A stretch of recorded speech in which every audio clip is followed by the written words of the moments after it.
see right through this act. This woman is a symbol of the privilege that is destroying our country.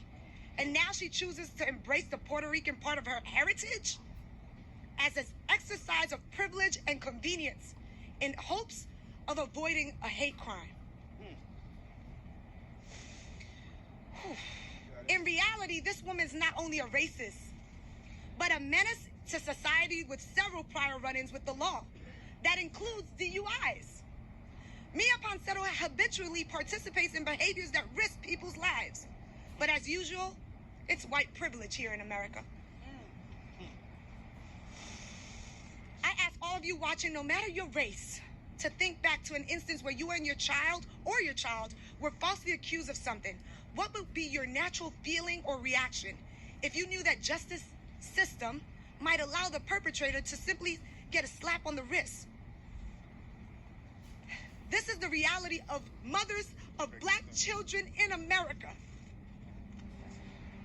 Every day we must face the reality that a simple instance of mistaken identity or a misunderstanding could end in tragedy. Emmett Till was 14 when he was accused of a so-called crime and then brutally murdered because of the false accusations of a white woman. His murderer was arrested but never convicted. Miya Ponsetto, you are a grown woman, not a girl, who attacked my son. How old was she? I'm coming. To attack my son, who's 14-year-old, who is 14. Carolyn Bryant, she was 21 when she accused Emmett Till. Okay? So 22 is not an excuse. This must stop now.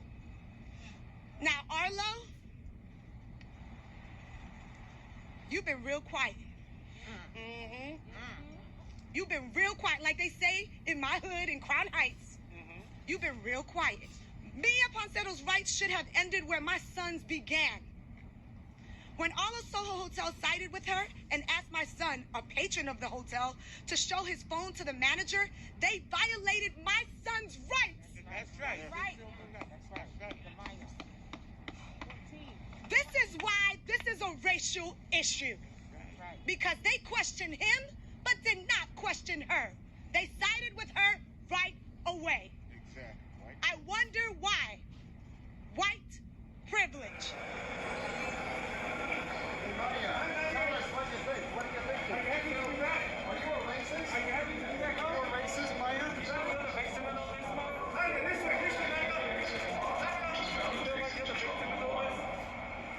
Additional taxi pickup can be found inside parking structure 3 near the Tom Rally International Terminal and outside.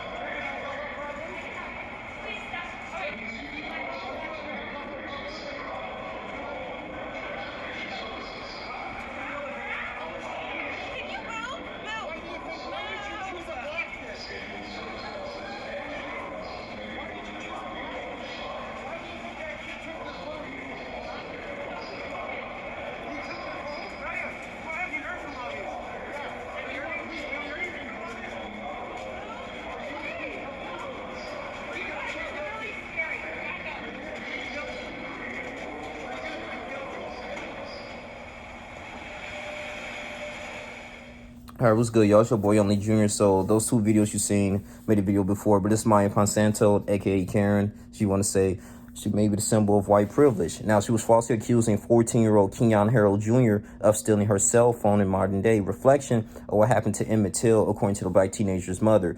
And if you guys don't know, Emmett Till was a young man in the 50s that died, you know, because he was, I guess, the time he was trying to talk to a white woman, even though he wasn't. He was whistling, and he had a speech impediment.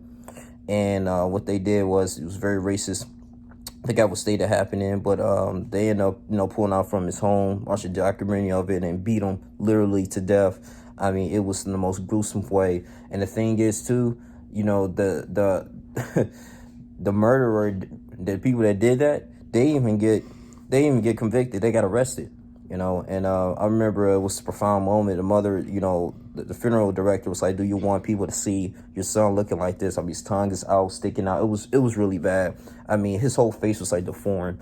And she was like, no, I don't want you to close it. I want everyone to see what they did to my son.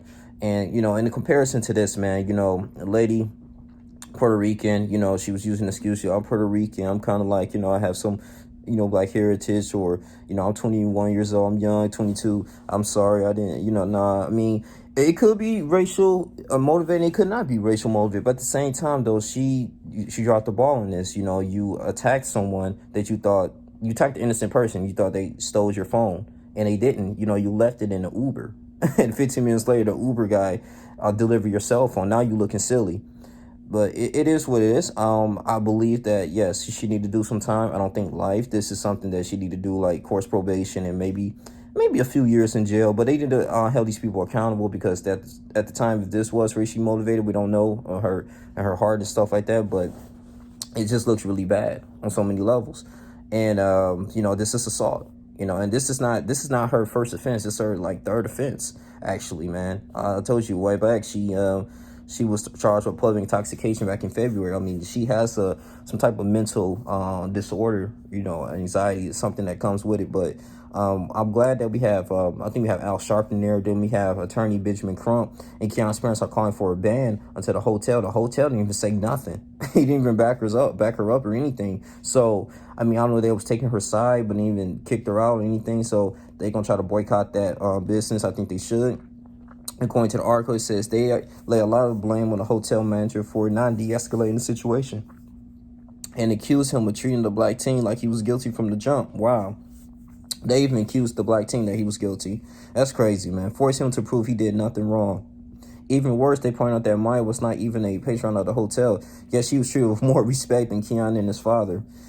Keyon Sr., who were actually staying there, they're rarely crying, no more Arlo. As we reported, Ponsetto was arrested last week in SoCal, flown back to NYC, where she was charged with attempted assault, attempted robbery, grand larceny, endangering the welfare of a child. Yep, that's what you get, endangering the welfare of a child for altercation with the teenager.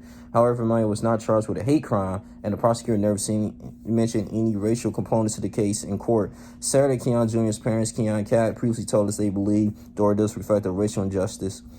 Yeah, so, but that's my thing on here. At least she should be charged for the racial injustice things. Especially Arto sued him as well, because they were treating him, you know, Keyon, maybe because he's black, you know, as he was guilty. You know, they didn't want to take his side or anything. And he was the one who never, he didn't do anything. He was just innocent, walking out the lobby. And this is crazy too. You have a person that's Patreoning and supporting your business, but at the same time, you know, when things get out of hand, you don't have their back or anything. But this is a young lady who wasn't a Patreon of the business, you know, so it's crazy. You end up defending her. So, but that's all I really have to say. I want you guys' thoughts on this whole situation, man. You guys tweet, like, comment, subscribe, share this video. Do you think this was like racially motivated or not? I just want to hear your discussions. Please subscribe to the channel, like, comment, share. I appreciate you guys. I'm out. Deuces.